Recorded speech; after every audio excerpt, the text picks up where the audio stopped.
Thank you. Ms. Miller is recognized. Thank you, Mr. Chairman, and thank you all for being here today. I don't think there's a more appropriate way to kick off the 119th Congress and the Republican leadership than to discuss the great success of the 2017 Trump tax cuts. And I'm so thrilled that we have a strong leader who understands business and the economy and the mandates, et cetera. So he's back in the White House, and I think that's a wonderful thing. American voters have given Congress and our president a mandate to make permanent the great work that was accomplished in 2017.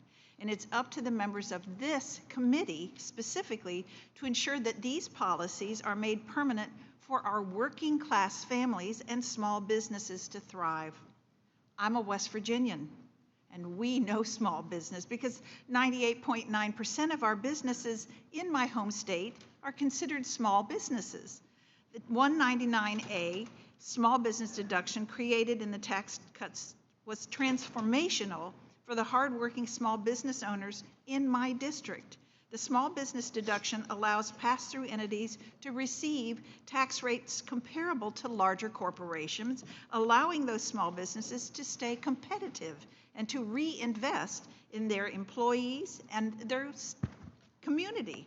Last year, we had Michael Irvin, who's the founder of and CEO of the Coal River Coffee Company in Charleston, West Virginia. And he came and testified before this committee about how his business has been able to utilize the benefits from this deduction. And I've stayed in touch with him since then, and all the work that the Coal River Coffee Company has been able to do for his workers and the community in the district thanks to the 199A. The business has been able to provide raises, promotions, purchase new equipment, label making, train their new coffee roasters, and they were also recognized with the 2024 Small Communities Big Solution Award for revitalizing communities across West Virginia. This type of growth helps small businesses level the playing field with the bigger corporations, and it's happening all over my state. Workers and businesses alike are much better off because of the 199A.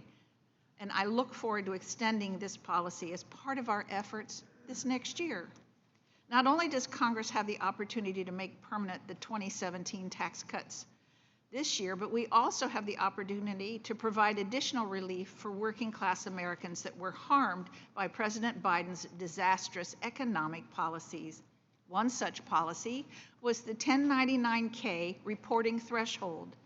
In the misnamed American Rescue Plan Act, the 1099K reporting threshold was changed from the time-tested standard of $20,000 and over 200 transactions to $600 over a single transaction.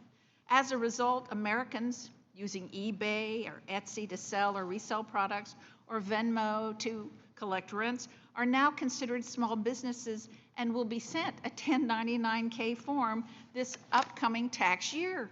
Since this disastrous policy was signed into law, the Biden administration's IRS twice delayed implementation and last year illegally changed the thresholds without congressional authority, all because they knew how catastrophic the policy would be for the average Americans and the gig workers. My bill, the Saving Gig Economy Taxpayers Act, to restore the 1099K threshold to the pre-ARPA levels, was co-sponsored by all Republican members on this committee and favorably passed out of this committee last Congress. So I look forward again to introducing that legislation to fix this problem that the Biden administration created to provide relief for the working class Americans. Ms. Couch, you help small businesses and individuals understand these onerous 1099K reporting requirements.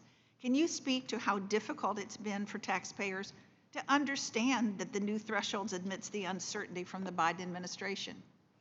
Thank you for your question. Yes, these thresholds are requirements that are very burdensome for small business owners who already have a lot of compliance requirements that they must do on a regular basis. There will be a good bit of confusion in our industry professional opinion that folks won't be able to understand the difference between personal and family payments through Venmo, for example, versus a payment to an actual small business owner. And there's the potential for people to receive 1099s that should not be receiving them. So that's another concern as well. We would really like to see these thresholds move in the opposite direction of where they're headed now. And we appreciate your work and Bill that you've done to help small business owners on this matter. Thank you. I yield back.